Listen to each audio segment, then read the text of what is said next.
नमस्कार। आँखीझ्यालको 301औं अङ्कमा यहाँहरू सबैमा हार्दिक स्वागत तथा अभिवादन। स्विस भूगर्भविद टोनी ह्यागन नेपाल आउने पहिलो विदेशी मिसनको सदस्यको रूपमा पहिलो पटक नेपाल आउँदा 2007 साल थियो। त्यसपछि उनले नेपाल सरकारको कर्मचारी भएर काम गरे र पछि संयुक्त राष्ट्र सङ्घीय विकास कार्यक्रमको सदस्यको रूपमा काम गरे। टोनी ह्यागनले यो क्रममा नेपालका गाउँ गाउँको पैदल भ्रमण गरे र नेपालीहरूको बारेमा गहिरो अध्ययन गरे। उनले नेपाल नामक पुस्तक लेखे, विदेशमा नेपालीलाई चिनाउनको लागि। यो पुस्तकको नेपाली, जर्मन र जापानी भाषामा अनुवाद भएको छ। नेपालका यी सच्चा परम हितैषी मित्र टोनी ह्यागनको वैशाख 6 गते शनिबार 86 वर्षको उमेरमा निधन भयो। टोनी ह्यागनले नेपाल र नेपालीका लागि धेरै काम गरे। यसमध्येमा उनको वृत्तचित्र अथवा भनौँ डकुमेन्ट्री उहिलेको नेपाल निकै चर्चित छ। यसले नेपाललाई विदेशमा चिनाउन निकै ठुलो योगदान गरेको छ। आज हामी आँखीझ्यालमा उनै टोनी ह्यागनको सम्झनामा उनले निर्माण गरेको वृत्तचित्र उहिलेको नेपाल देखाउन गइरहेका छौँ। यो वृत्तचित्रलाई हामीले दुई भागमा बाँडेका छौँ। पहिलो भाग आजको कार्यक्रममा र दोस्रो भाग आगामी आँखीझ्यालमा देखाउनेछौँ। हेरौँ टोनी ह्यागनद्वारा निर्मित डकुमेन्ट्री उहिलेको नेपाल।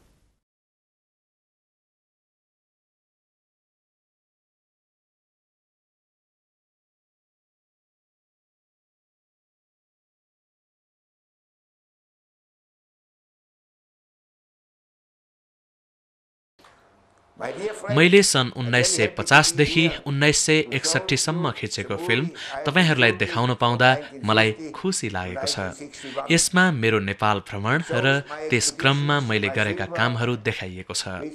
यसमा पर्यटकहरूलाई देखाउन बनाइएका फिल्ममा जस्तो काठमाडौँ र अरू सहर तथा मन्दिरहरू भने देखाइएका छैनन्।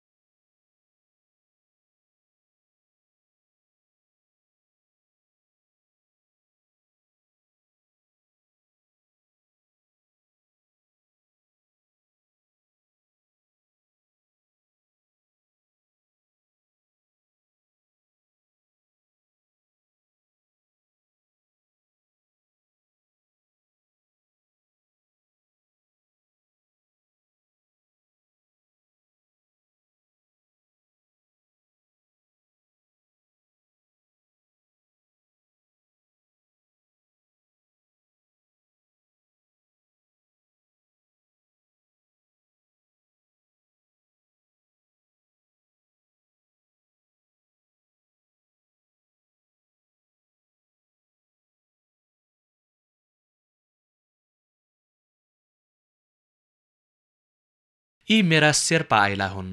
उनले सन् 1950 देखि 62 सम्म मलाई सहयोग गरेका थिए।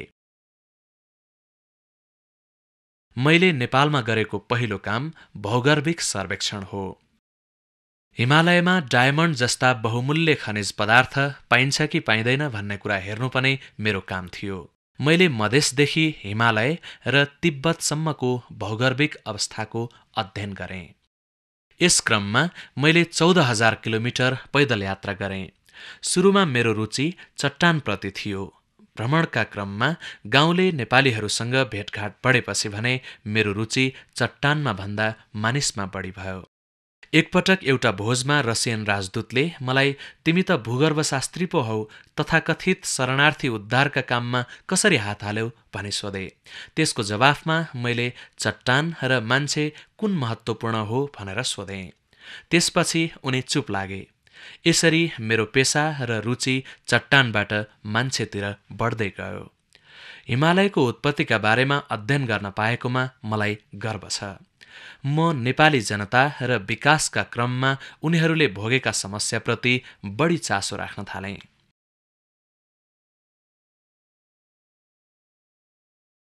नेपाली जनताले भोगिरहेको एउटा प्रमुख समस्या ठूला नदीनाला तर्नु थियो। यो पूर्वी नेपालमा पर्ने सुनकोशी नदी हो।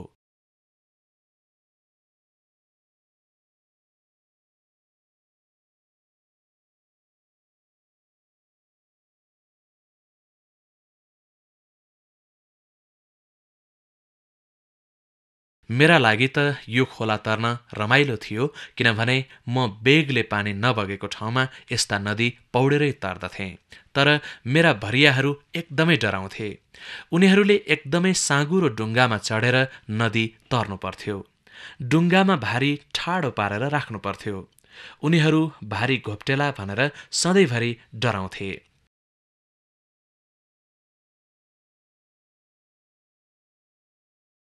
मेरा भरियाहरूले पौडन जानेका थिएनन्।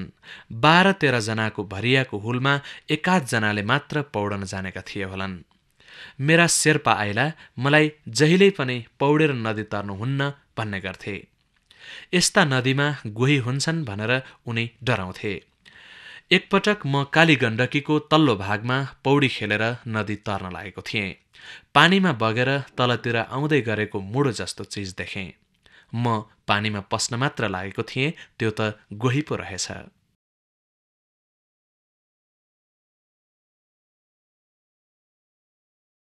त्यतिबेला भरियाहरूलाई कुल्ली भन्ने गरिन्थ्यो। उनीहरू नदी तर्दा डुङ्गा नघोप्टियोस् भनेर प्रार्थना गर्थे।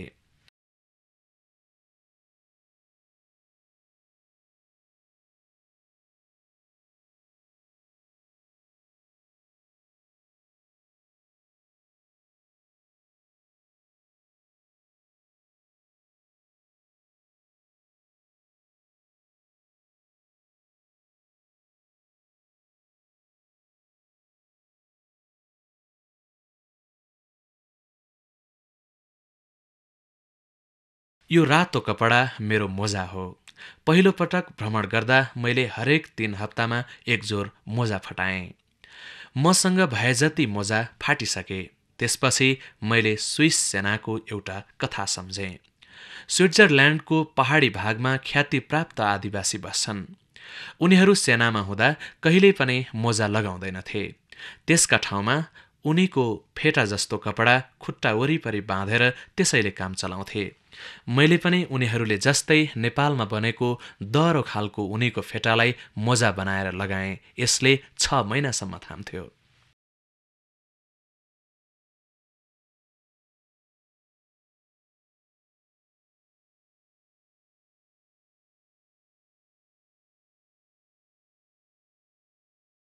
त्यतिबेला मूलबाटो भन्नाले अहिलेको भन्दा भिन्दै अर्थ लाग्थ्यो। मान्छे हिँड्न हुने बाटोलाई मूलबाटो भनिन्थ्यो। सानो बाटो भनेको हिँड्न मुस्किल पर्ने बाटो हो।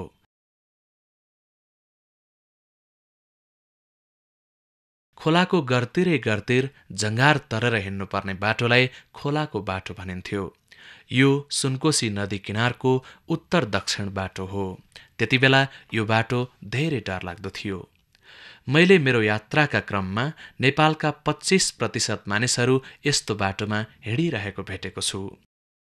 अहिले पनि कति ठाउँमा हिँड्दा तल खसिन्छ कि भनेर आङ जिरिङ्ग हुने बाटो छन्।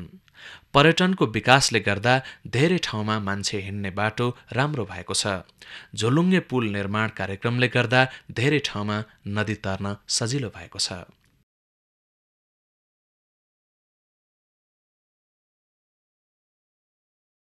त्यतिबेला कतिपय नदी तर्ने घाटमा डुङ्गा समेत हुँदैनथ्यो। यो निकै ठुलो नदी हो।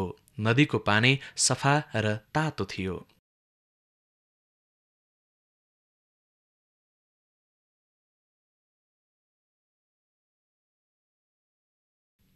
यस्तो ठाउँमा म पौडेर नदी तर्न मन पराउँथे। भरियाहरूले चाहिँ लौकाको डुङ्गा बनाउँथे। आफ्नो कम्मर वरिपरि लौका बाँधेर आफू पानीमा तैरन सकिने बनाउँथे। डुङ्गामा आफ्नो भारी राखेर उनीहरू त्यसैको छेउ समातेर नदी तर्थे।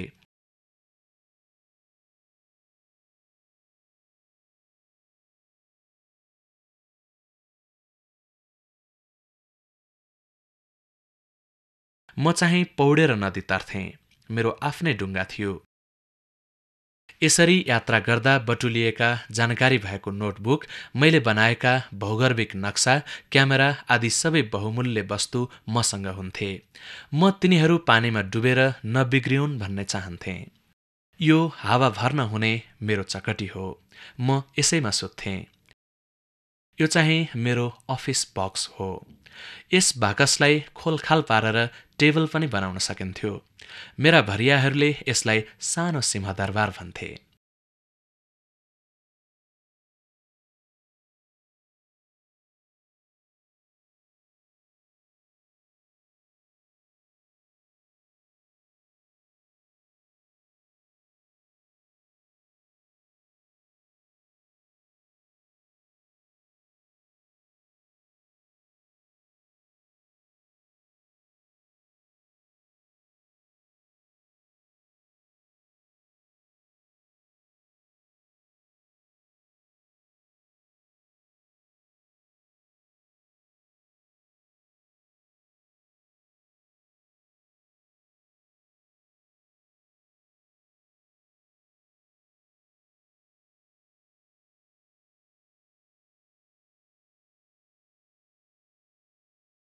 बर्खाका बेला नेपालमा बाटो हिँड्न सकिँदैनथ्यो। काठमाडौँ बाहिरका मानिसहरू आवत जावत गर्दैनथे। मेरो भ्रमण वसन्त ऋतुमा सुरु भएर शरद ऋतुमा टुङ्गिन्थ्यो। तर सुरुमा चाहिँ मैले वर्षभरि नै भ्रमण गरेँ। त्यसो गर्दा म साह्रै बिरामी पनि भएँ। यो मानिसहरूले खोला तर्न बनाएको फड्के पुल हो। बर्खामा बाढीले नछुने गरी अग्लो पारेर पुल बनाउन नसक्ने हुनाले यस्ता पुल बर्खाको बाढीले बिगारिदिन्थ्यो र बर्खा सकिएपछि पुल मर्मत गर्नुपर्थ्यो। गाउँका हर्ताकर्ता मानिसले बताए अनुसार गाउँलेहरू झोलुङ्गे पुललाई सबैभन्दा पहिलो आवश्यकता ठान्थे। मैले देशभर घुम्दा पनि मानिसहरूले पुललाई सबैभन्दा नभई नहुने वस्तु ठान्थे भन्ने थाहा पाएको थिएँ। गएको बर्खामा यो खोला तर्ने हुँदा केही मानिस बगेर मरे। यस्तो समस्याको समाधान गर्न नेपालमा सन् 1960मा झोलुङ्गे पुल निर्माण कार्यक्रम सुरु भयो। त्यति बेलादेखि अहिलेसम्म चालु रहेको यो कार्यक्रम मेरा विचारमा नेपालको सबैभन्दा सफल कार्यक्रम हो। अहिले यो कार्यक्रम चलाउन विदेशी विशेषज्ञ चाहिँदैन, नेपालीले नै गर्न सक्छन्। मध्य पहाडका फाँट भएर जाने बाटाहरू सुन्दर हुन्छन्। यी ठाउँहरूमा गुरुङ, तामाङ, राई जातिको बसोबास छ।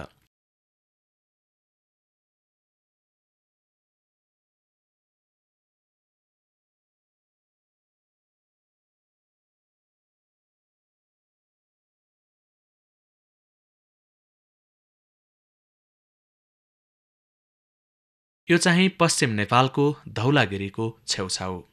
यो असाध्यै सुन्दर ठाउँ हो। मैले अरू विदेशीले घुम्नु अघि नै नेपालका कुना काप्चा घुम्ने सुनौलो मौका पाएको थिएँ। त्यति बेला विदेशीहरू काठमाडौँमा मात्र घुम्न पाउँथे। धेरै टाढा गए उनीहरू ककनीको डाँडासम्म मात्र डुलफेर गर्न पाउँथे।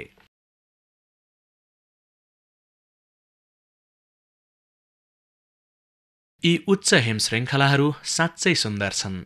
तर म यहाँका मानिसहरूबाट पनि हिमालबाट जस्तै प्रभावित भएको छु। यहाँ जति सांस्कृतिक विविधता अन्त कतै पाइँदैन। यो देख्दा मलाई अचम्म लाग्यो।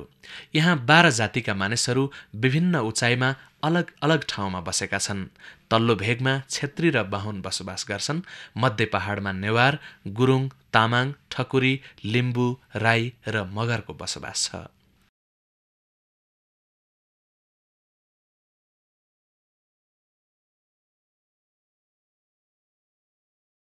धौलागिरीको दक्षिणी भेगमा चैत्र वैशाखमा गुराँस बिछट्टै राम्रो गरी फुल्छ।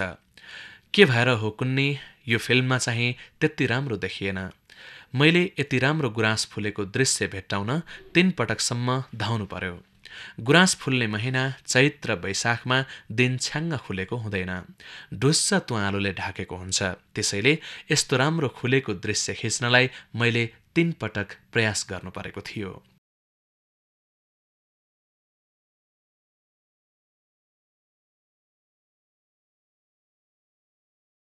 यो अन्नपूर्ण श्रृङ्खलाको नामुन भन्ज्याङ हो। यो अन्नपूर्णको पूर्वी श्रृङ्खला हो। यहाँ नक्सामा देखाइएको ठाउँमा भन्ज्याङ भेटिएन। मसँग भएको नक्सा गलत रहेछ। यसले गर्दा मलाई धेरै अप्ठ्यारो पर्यो। पछि पनि मैले भ्रमण गर्दा धेरै ठाउँ आफूले बोकेको नक्सामा देखाइएका ठाउँभन्दा फरक ठाउँमा भएको पाएको छु। नक्सामा एकातिर देखाइएको भन्ज्याङ वास्तविकतामा अर्कैतिर हुन्थ्यो।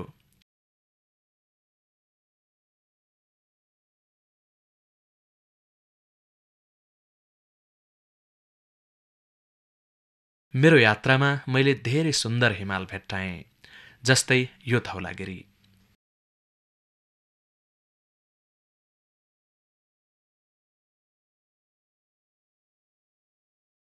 हामीलाई पश्चिम नेपालको भेरी नदीको उत्तर गङ्गाको माथिल्लो भागमा नदी तर्न सबैभन्दा अप्ठ्यारो परेको थियो। यहाँ पानी बेगले बगेको थियो। नदी हान्निएर बगेकाले हामी कोही पनि पौडेर नदी तर्न सक्दैनथ्यौं। भरियाले समाएर तर्न हुने गरी डोरी टाङ्नु पर्थ्यो। यहाँ मैले भारीका सामान झिकेर फेरि मिलाउनु परेको थियो। साधारणतया मैले एउटा भारीमा एउटा वस्तु राखेको हुन्थेँ, तर यस्ता अप्ठ्यारा नदी तर्ने बेलामा भने हरेक सामान सबै भारीमा अलिअलि पारेर बाँड्दथेँ। अलिअलि खानेकुरा, अलिअलि औषधि, अलिअलि उपकरण र अरू कुरा। कुनै एउटा भारी बगाउँदा एक थरी सबै सामान नबगोस् भनेर यसो गर्नु परेको हो। फोक्सुन्डो ताल। स्थानीय मानिसले रिङ्बो भन्ने गरेको यस तालबाट उत्तरमा रहेको डोल्पो क्षेत्र प्रवेश गर्न सकिन्छ। म सन् 1952मा डोल्पो पुग्नुभन्दा पहिले कुनै विदेशी त्यहाँ पुगेका थिएनन्। फोक्सुन्डो ताल छेउको भिरको बाटो एकदमै अप्ठ्यारो छ। हिउँदका बेलामा माथिबाट नुनको व्यापार गर्नेहरू यो बाटो झर्ने गर्थे। चौरी र खच्चर हिँड्न नसक्ने भएकाले तिब्बतीहरू यहाँसम्म आइपुग्दैनथे। नेपालमा नुनको ढुवानी पनि मानिसले पिठ्यौमा बोकेरै गर्नुपर्थ्यो। भरियालाई त्यति बेला कुल्ली भन्ने गरिन्थ्यो। उनीहरूले दिनको 2 रुपैयाँ ज्याला पाउँथे। खाना उनीहरू आफैले किन्नु पर्थ्यो। तर मेरो भारी बोक्ने भरियाहरूले राम्रै आम्दानी गर्थे, किनभने म उनीहरूलाई बेला बेलामा च्याङ्ग्रा किनेर मासु खुवाउने गर्थेँ। उनीहरूलाई खुसी पार्न म त्यसो गर्ने गर्थेँ। अग्ला र अप्ठ्यारा भन्ज्याङ पार गर्नुअघि मेरा भरियाहरू डराउँथे। म उनीहरूलाई भन्ज्याङ काटेपछि च्याङ्ग्राको मासु खुवाउला भनेर लोभ्याउँथेँ।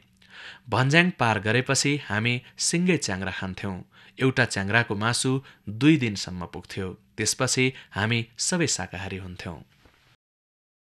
पश्चिम नेपालमा पर्ने सुन्दर हिमाल कान्जिरोवा।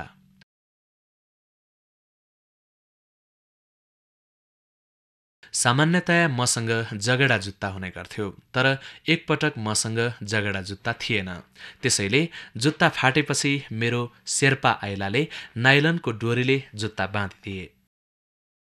यसो गरेपछि जुत्ता 2-3 हप्ता अथवा यात्रा नसकिउन्जेल टिक्थ्यो।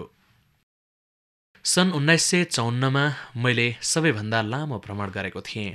त्यस वर्ष म दैलेख, जाजरकोट, सिमीकोट र त्यहाँबाट मुगु गएको थिएँ।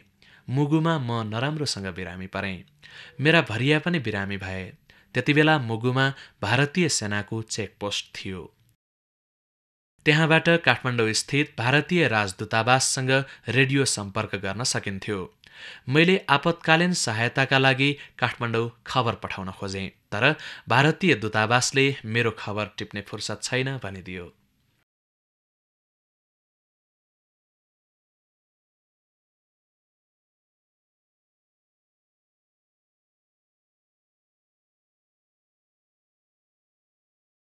भ्रमणका बेला हामीहरूलाई बिहान सबेरै उठ्नु पर्थ्यो।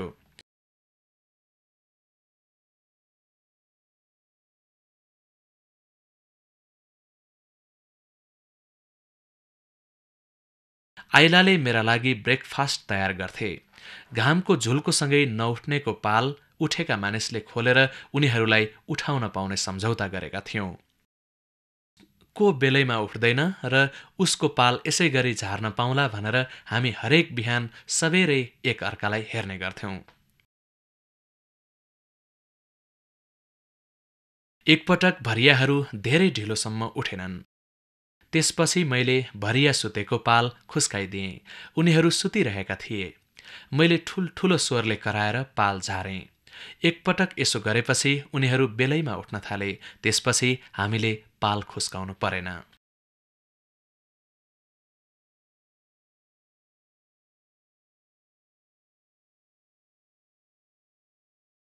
म बाटोमा स्विस जर्मन भाषाका अश्लील शब्दहरू पनि प्रयोग गर्ने गर्थेँ। मेरा भरियाहरूले ती शब्दहरू तुरुन्तै टिप्थे। एकपटक नाइके भरियाले अरू भरियालाई छिटो हिँड भन्दै थियो। उसले यसो नगरेमा हाकिम साहबले तिमीहरूलाई यसो भनेर गाली गर्छ भनेर स्विस जर्मन भाषाका अश्लील शब्द नेपाली लवजमा भन्यो। 10 वर्षपछि मेरो शेर्पासँग काम गर्ने स्विसले उनीहरू यस्ता शब्द जान्दछन् भन्ने थाहा पाएपछि कोबाट सिक्यौ यस्ता शब्द भनेर सोद्धा उनीहरूले हागन साहबबाट भनेका थिए। मेरो यात्रामा मसँग 2 भारी त औषधि नै हुने गर्थ्यो। एकपटक एकजना भरियाको खुट्टाको औंलाको घाउ पाक्यो। मैले उपचार गर्ने निधो गरेँ। त्यसलाई फुटाउँदा त्यसबाट निस्केको पिप मेरो नङमा पर्यो। मेरो नङ असाध्यै मैलो थियो। मैले यो दृश्य संयुक्त राष्ट्रसङ्घको मुख्यालयमा देखाएको थिएँ। त्यहाँ भेला भएका सबै मानिसहरू छक्क परे। राष्ट्रसङ्घको स्वास्थ्य सेवाका प्रमुख पनि त्यहाँ उपस्थित भएका थिए। उनले मलाई तिम्रो पेशा के हो भनेर सोधे। मैले म भूगर्भविद हुँ भने। त्यसपछि उनले औषधोपचारको काम तिमीले गर्ने होइन भने। मैले त्यसो गर्दा मेरो फोहोर नङले घाउलाई संक्रमण पुर्याउने खतरा बढी थियो कि पिपले मेरो नङमा संक्रमण फैलाउने खतरा बढी थियो भने सबैका सामु प्रश्न गरेँ। त्यहाँ उपस्थित सबै मानिसहरू हाँसे। त्यति बेला त ऊ चुपचाप बस्यो, तर उसले यसको बदला धेरै वर्षपछि म असाध्यै बिरामी भएको बेला लियो। त्यसपछि उसले मलाई राष्ट्रसङ्घले थोरै मात्र जिम्मेवारी बेहोर्ने खालको सम्झौता मसँग गर्यो। सामान्य अवस्थामा गर्ने खालको सेवा सम्झौता मसँग गरेन। घाउ फुटाइसकेपछि मैले भरियालाई पेनिसिलिन सुई दिएँ। यसअघि एन्टिबायोटिक कहिल्यै पनि नलिएको त्यो भरिया तत्कालै जाती भयो।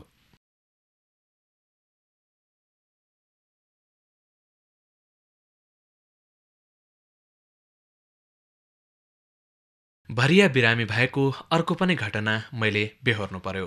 भिरालो ठाउँमा बेहोस भएर एकजना भरिया ढल्यो। उसको टाउकोमा चोट लागेर रगत आयो। धन्न टाउकोको भित्री भागमा चोट लागेको रहेनछ।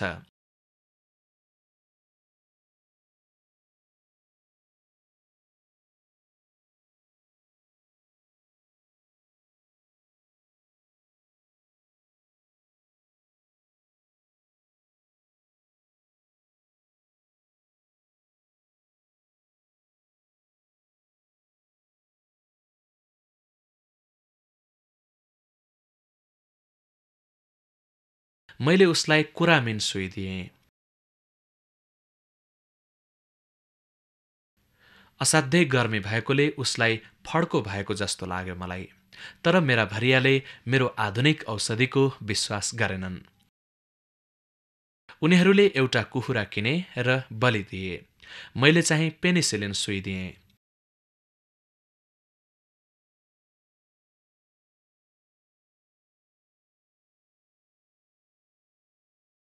उनीहरूले कुखुरा बलि दिएकाले बाँचेको भन्ने ठाने 2 दिनपछि ऊ पूर्ण स्वस्थ भयो। तर उसलाई केले बचायो, कुखुराले, पेनिसिलिनले वा कुरामिनले भन्ने कुरामा भने म र उनीहरू बीच मतभेद भइरह्यो।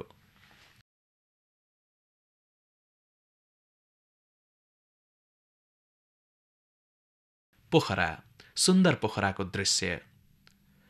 यो चाहिँ पोखरा विमानस्थल। अहिले यो ठाउँमा साङ्ग्रिला होटल छ। त्यति बेला खेतमा घर बनेका थिएनन्। यो संसारको सबैभन्दा सुन्दर ठाउँ थियो। अहिले पनि सुन्दर छ।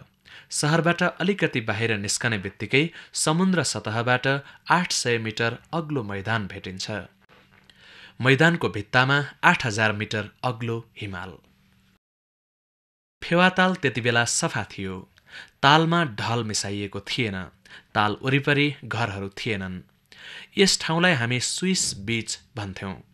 हामी यहाँ क्याम्प बनाउँथ्यौं। मेरो परिवार आएका बेला हामी यहीँ बस्थ्यौं। अहिले यहाँ फिस्टेल नामक लज छ। यहाँ केही तिब्बती मानिसहरू थिए। उनीहरू हिउँदमा काठमाडौँमा नाच देखाएर पैसा कमाउँथे। मलाई उनीहरूको नाच राम्रो लाग्यो। तर नाच खिच्न क्यामेरा तयार गरिसक्दा नसक्दै ऊ नाच्न छोड्यो। मैले उसलाई नचाउने कोसिस गरेँ, तर उसले नाच्न मानेन। मैले क्यामेरा बन्द गरेँ।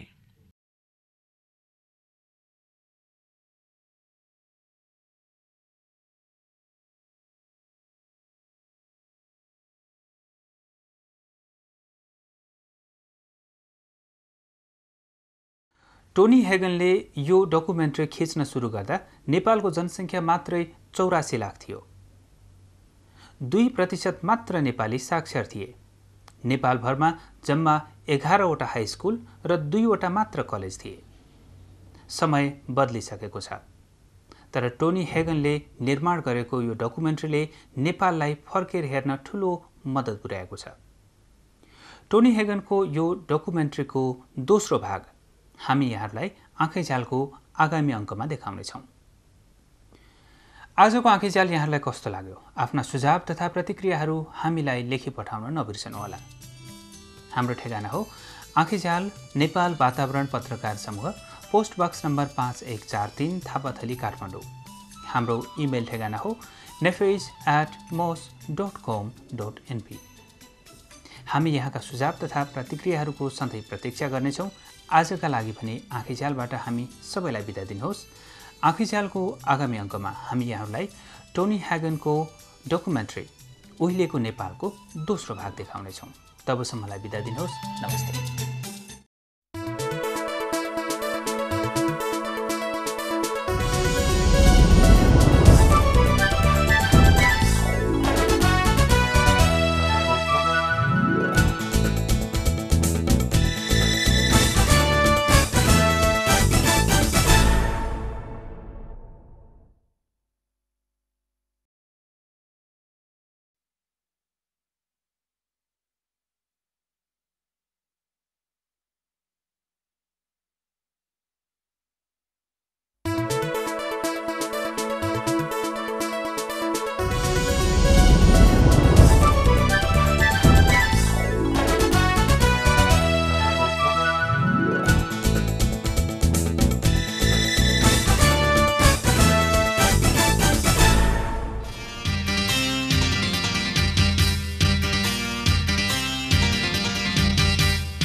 नमस्कार। आँखैझ्यालको 302औं अङ्कमा आँखैझ्यालको आजको अङ्कमा हामी यहाँलाई नेपालका परम मित्र स्विस भूगर्भविद टोनी हेगनको निधनमा अघिल्लो अङ्कमा सुरु गरिएको डकुमेन्ट्री उहिलेको नेपालको दोस्रो भाग देखाउनेछौँ। दर्शकहरूको सुविधाका लागि हामी आजको अङ्कमा अघिल्लो अङ्कमा प्रसार गरिएका केही दृश्यहरू पनि समेट्नेछौँ। दर्शकहरूलाई स्मरण रहोस्, यस डकुमेन्ट्रीमा नेपाली उद्घोषण बाहेक अन्य आवाज प्रयोग भएको छैन। हेरौँ डकुमेन्ट्री उहिलेको नेपालको दोस्रो तथा अन्तिम भाग।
सन् 1952-53मा मेरी पत्नी र छोराछोरी पनि नेपाल आएका थिए।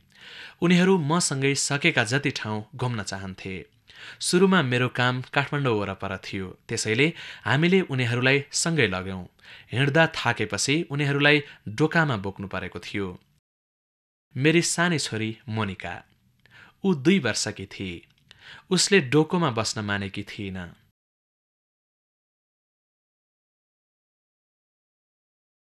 हाम्रो कुकुर पनि हामीसँगै थियो, क्रिस्टोफर र बीचमा चाहिँ केट्रिन।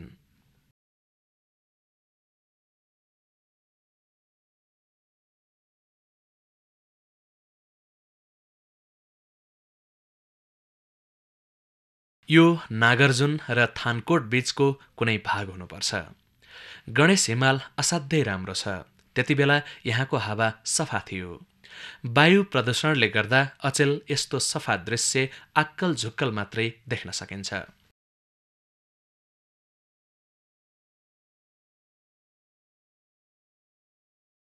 सुदूरपश्चिमको बझाङ जिल्लाको स्कुल। चौरमा पढाइ हुने यस स्कुलमा पुग्ने म पहिलो विदेशी थिएँ। त्यहाँका शिक्षक खुसी थिए।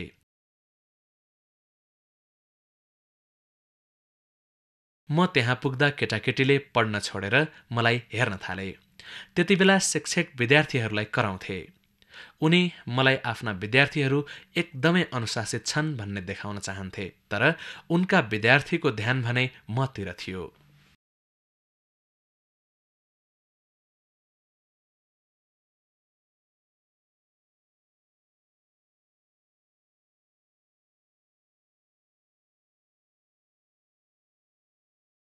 त्यति बेला नेपालमा थोरै मात्र स्कुल थिए। नेपालमा शिक्षा प्रणालीको आलोचना गरिन्छ, तर पनि शिक्षाका क्षेत्रमा नेपालले निसन्देह धेरै प्रगति गरेको छ।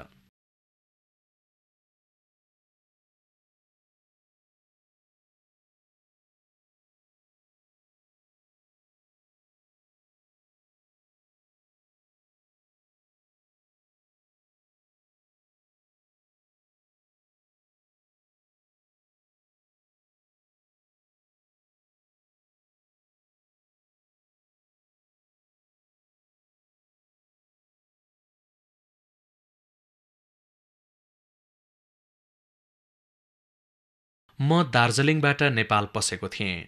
त्यहाँ कञ्चनजङ्घाको सिंहलीला श्रृङ्खलासम्म गएँ। पछाडि देखिने हिमाल कञ्चनजङ्घा हो। यो पैदल यात्रा निकै रमाइलो थियो। बाटो राम्रो थियो। सिक्किमपट्टि गेस्ट हाउस पनि थिए, ब्रिटिस साम्राज्यले बनाएका।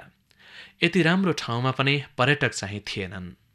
संयुक्त राष्ट्रसङ्घको झण्डा। मैले पहिले नेपाल सरकारको कर्मचारी भएर काम गरेँ। 1 वर्ष नपुग्दै मलाई राष्ट्रसङ्घले काम लगायो। म नेपालमा काम गर्ने पहिलो राष्ट्रसङ्घीय विशेषज्ञ हुँ। नेपाल राष्ट्रसङ्घको सदस्य बन्नु अघि नै मैले नेपालमा राष्ट्रसङ्घको विशेषज्ञ भएर काम गरेको थिएँ।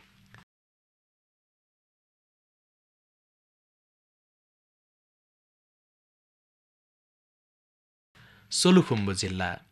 सल्लेरीको छेउछाउ हुनुपर्छ। यो ट्याङबोचे गुम्बा हो। म सन् 1956मा त्यहाँ पुगेको थिएँ।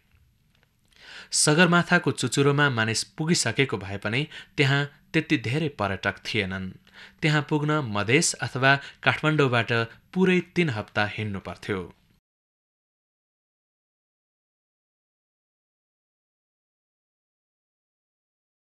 सोलुखुम्बुमा ट्याङबोचे गुम्बाका लामाहरूसँग मेरो भेट भयो। हामीलाई भाषाको समस्या बिल्कुलै परेन भन्नुपर्छ। उनीहरूले तिब्बती भाषा बोले, मैले स्विस जर्मन भाषा बोलेँ। तैपनि हामीले एक अर्काका कुरा राम्रोसँग बुझ्यौं।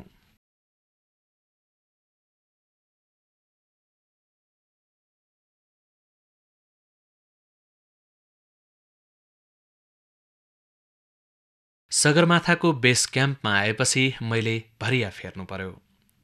मध्य पहाडी भागका भरियाहरू यहाँभन्दा माथि जान सक्दैनथे। डिसेम्बर महिना थियो। मौसम असाध्यै राम्रो। तर रात परेपछि मुटु छेन्ने चिसो हुन्थ्यो।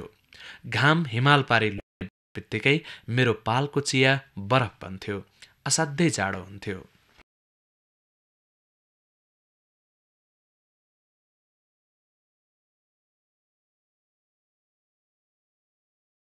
खुम्बुको पश्चिम जाने क्रममा मैले एकजना भरिया गुमाउनु पर्यो। ऊ असाध्यै डराएको थियो।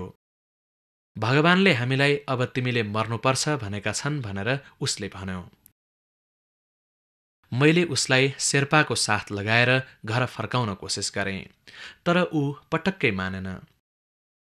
त्यसपछि भरियाहरूले केही ठट्टा रमाइलो गरे। भन्ज्याङमा पुगेर ऊ थुचुक्क बस्यो र त्यसको आधा घण्टा जतिमा मर्यो। हामीलाई त्यहाँबाट अघि बढ्न एकदमै असजिलो भयो। मैले यो घटना हप्तौंसम्म सम्झिरहेँ। मलाई उसलाई जबरजस्ती गरेर घर फर्काउनु पर्ने रहेछ जस्तो पनि लाग्यो। मैले त त्यसो गर्ने कोसिस गरेकै थिएँ, उसले मान्दै मानेन। अर्को पटकदेखि यस्तो नहोस् भनेर मैले मर्फिन सुई बोक्न थालेँ। एकपटक मेरो एकजना भरिया हिँड्न नसक्ने भयो। ऊ अब मरे भनेर बाटैमा बस्यो। हामीले त्यहाँबाट तल झर्नु पर्थ्यो। मैले उसलाई मर्फिन इन्जेक्सन दिएँ। 10 मिनेटपछि ऊ उठ्यो र हिँड्ने कोसिस गर्यो। त्यसको 15 मिनेट अथवा आधा घण्टापछि ऊ राम्रैसँग हिँड्न सक्ने भयो। त्यसपछि उसले आफ्नो भारी आफै बोक्यो। बाटोमा पर्ने सबैभन्दा अग्लो ठाउँमा रहेको गाउँ थुदाम आइपुगेपछि म नेर आएर अर्को रक्सी इन्जेक्सन देऊ भन्यो। उसले कोरामिनलाई रक्सी जस्तो ठानेछ। यिनी तिब्बती नागरिक हुनुपर्छ। खुम्बुमा त्यति बेला धेरै तिब्बतीहरू बस्थे। उनीहरूसँग शेर्पाहरूको नाता पर्छ।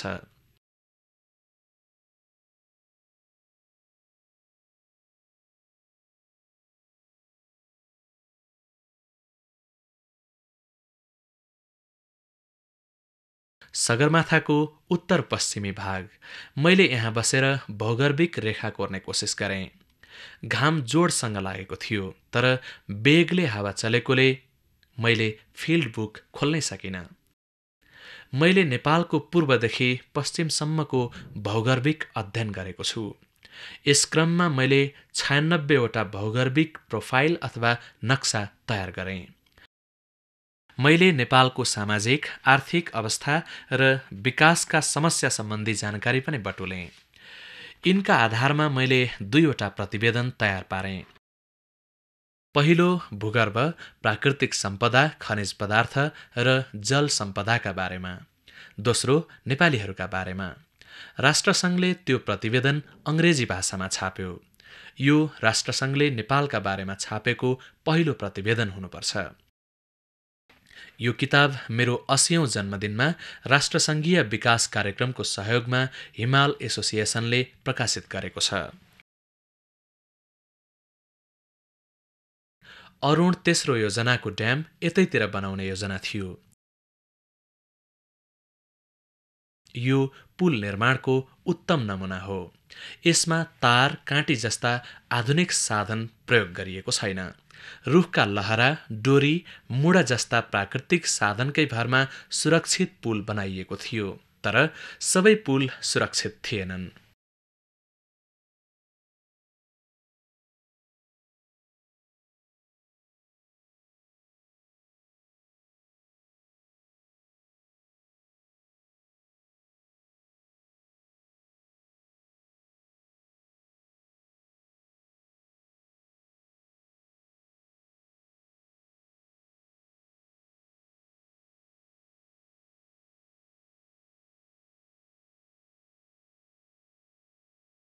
एउटा मुडो तेर्स्याइएको, बार नभएको अरुण उपत्यकाको यो पुल डरलाग्दो पुलको उदाहरण हो।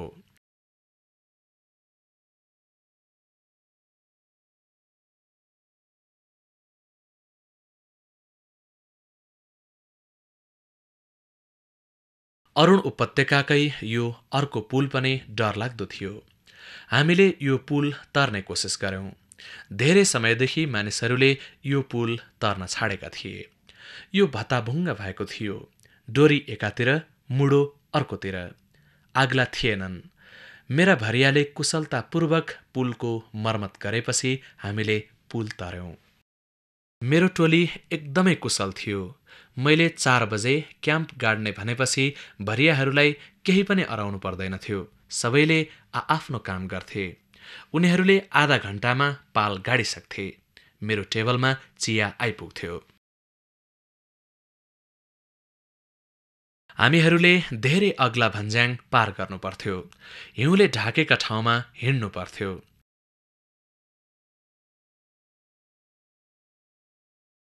यस्ता ठाउँमा लाउन भनेर मैले भरियालाई जुत्ता किनिदिएको थिएँ। एकपटक मैले टाढाबाट दूरबीनले भरियाहरूलाई हेर्दा उनीहरूले जुत्ता लगाएका थिएनन्। जुत्ता ढाकरमा झुन्ड्याएका थिए। उनीहरूको खुट्टा हिउँले खाला भनेर मलाई चिन्ता लागेको थियो।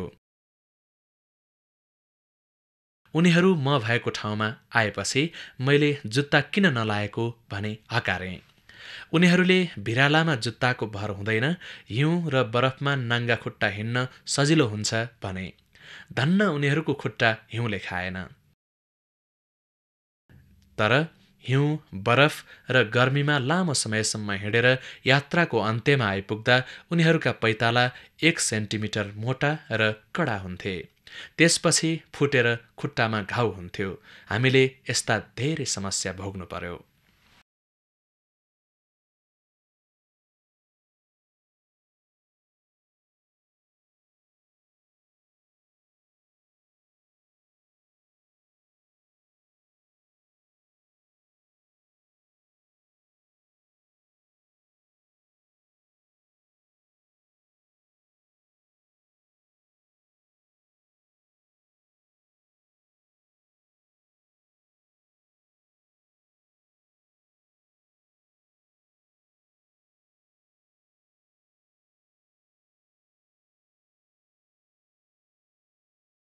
यो चाहिँ मकालु।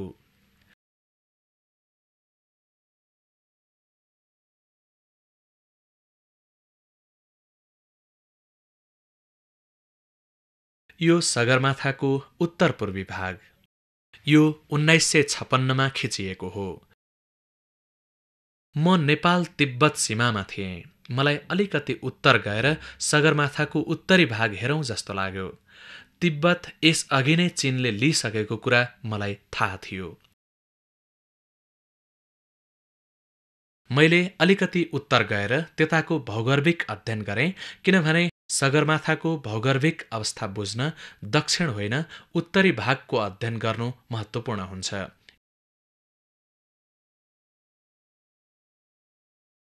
मेरो शेर्पा आइला। म उनी र अरू शेर्पाहरूलाई हुलाकीका रूपमा पनि काम लगाउँथे। दायाँपट्टिको सगरमाथा, बायाँ लोत्से। यी दुईको बीचमा पर्छ साउथ कोल, जहाँबाट हिलारी र तेन्जिङले सगरमाथा चढेका थिए।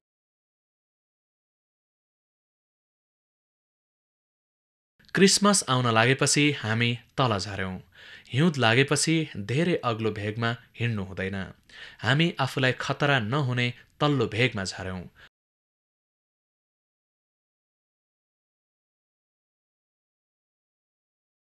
यो हाम्रो फिल्ड क्याम्प हो।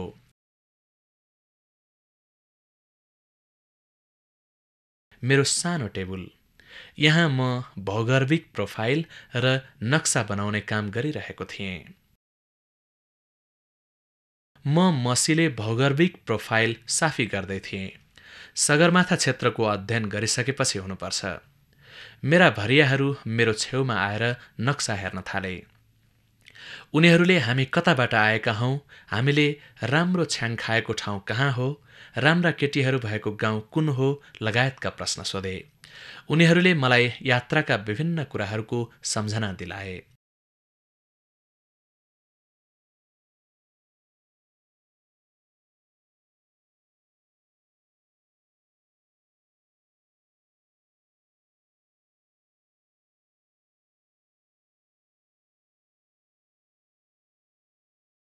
यो मेरो फिल्ड अफिस। हरेक साँझ म 10-11 बजेसम्म पालमा बसेर काम गर्थेँ, किनभने अन्वेषकहरूले धेरै कठिनाई भोग्नुपर्छ। स्वतन्त्र ढङ्गले काम गर्न र हिँड्न पाइँदैन। आफ्नो इच्छा अनुसार काम गर्न पाइँदैन। एक दिनको नोट टिपिएन भने धेरै कुरा छुट्छ। ती कुराहरू सम्झिराख्न सकिँदैन।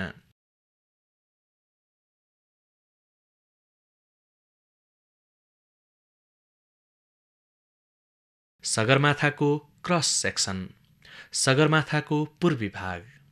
धेरै नेपालीहरूले नेपालको भूगर्भ सम्बन्धमा थाहा पाएका छैनन्। भौगर्भिक नक्साको मूल कपी हिमाल एसोसिएसनमा छ। यो नक्सा निकै ठूलो छ।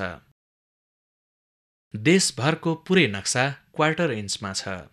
यो सन् 1922मा सर्वे अफ इन्डियाले गरेको सर्वेमा आधारित छ। त्यो क्वार्टर इन्च नक्सा भारतीय सर्वेयरहरूले गरेको सर्वेबाट तयार गरिएको राम्रो नक्सा हो। त्यतिबेला ब्रिटिस सर्वेयरहरूलाई नेपाल पस्न दिइएको थिएन। त्यसैले उनीहरूले गङ्गाको मैदानबाटै सर्वे गरेर संसारको सबैभन्दा अग्लो टाकुरा कहाँ पर्छ भनेर पत्ता लगाएका थिए। तर उनीहरूले यसो गर्न धेरै टिम खटाउनु परेको थियो।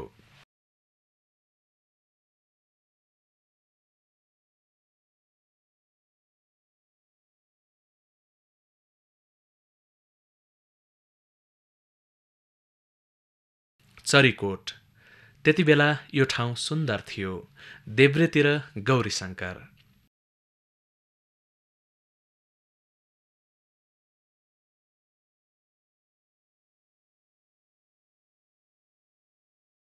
शरद ऋतुमा तिहारका बेला नेपालभर यस्ता लिङ्गेपिङ भेटिन्थे। रोटेपिङ पनि पाइन्थे।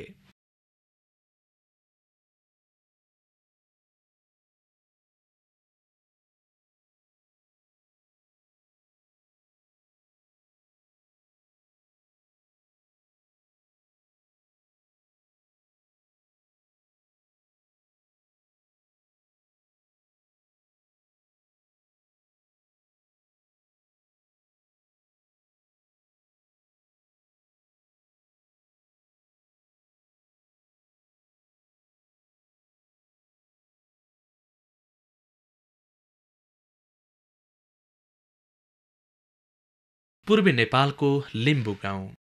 गाउँको नाम चाहिँ याद भएन। त्यहाँ म लिम्बूको विवाहमा आयोजित ठूलो भोजमा सामेल भएँ। मानिसहरू जाँड खाएर मातेका थिए।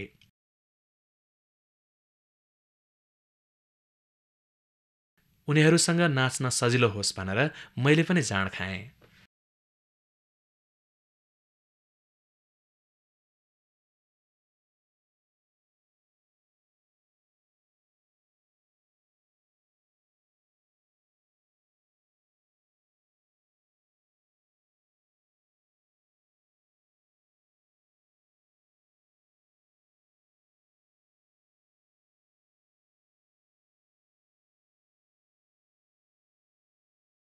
मलाई मुस्ताङ बाहेक अरू सबैतिरका मानिसले उनीहरूका गाउँमा पुग्दा स्वागत गरेका थिए। मेरो शेर्पा आइलाले मलाई कर्णेल साहब अथवा हागन साहब भनेर चिनाउने गर्थे। मेरा भरियाहरूले पनि मलाई काठमाडौँको हागन साहब भनेर बोलाउँथे। कर्णेल साहब भन्दा मानिसले टेरेनन् भने आइलाले मलाई जर्नेल साहब भनेर चिनाउँथे। बौद्ध धर्मावलम्बी भएका उत्तरी भेगमा चाहिँ आइलाले मलाई स्विस लामा भनेर चिनाउँथे। तर मुस्ताङमा भने जे भन्दा पनि त्यसको केही प्रभाव परेन।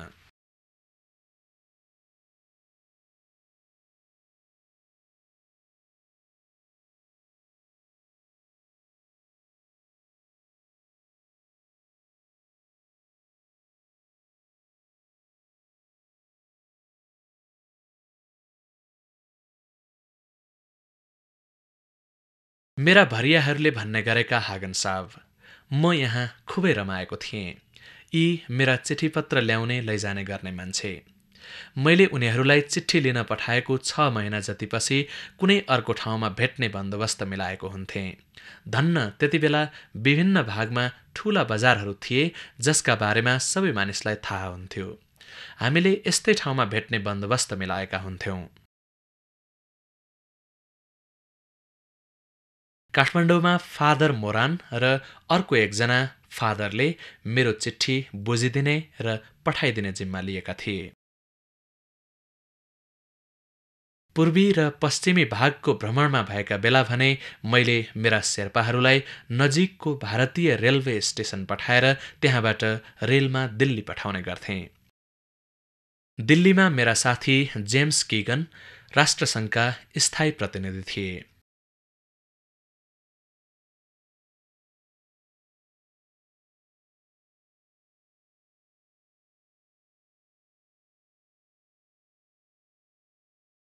कहिलेकाहीँ डीसी जहाजले पनि मेरा चिठी काठमाडौँ वा पोखरासम्म ल्याउँथ्यो। सन् 50 को दशकमा DC-3 हवाईजहाज चल्थ्यो। पोखरामा पहिलो गोरुगाडा यही जहाजले पुर्याएको थियो। पछि पोखराको पहिलो जीप पनि यही जहाजले त्यहाँ पुर्याएको थियो। जहाजले जीप पुर्याएका बेला जहाज र जीप हेर्न 1 हप्तासम्म पहाडदेखिका मानिसहरूको घुइँचो लागेको थियो। जीप ओह्राल्दा उनीहरूले हवाईजहाज ब्यायो भनेका थिए। उनीहरू यो जीप बिस्तारै ठूलो हुन्छ, यसका पखेटा पलाउँछन् र यो पनि पछि उड्छ भनेर भन्थे।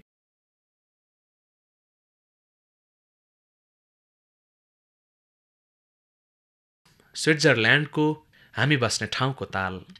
अहिले पनि मेरो घर यही छ। यो ठाउँ एकदमै सुन्दर छ। हामीले तालको संरक्षण गरेका छौं। पोखरा जस्तो संरक्षण नगरिएको ताल होइन यो।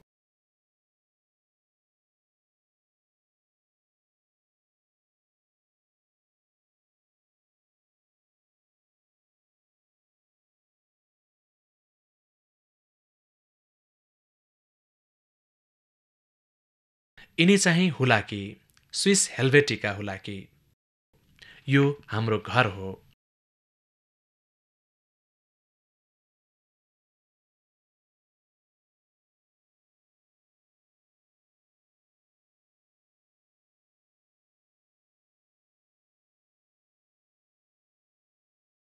मेरी पत्नी सन् 50 को दशकतिर।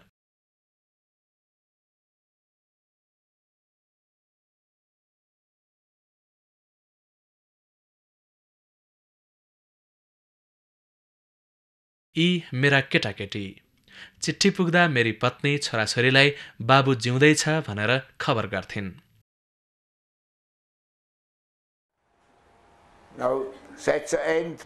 हवस् त, फिल्म हेरिदिनु भएकोमा धेरै धेरै धन्यवाद।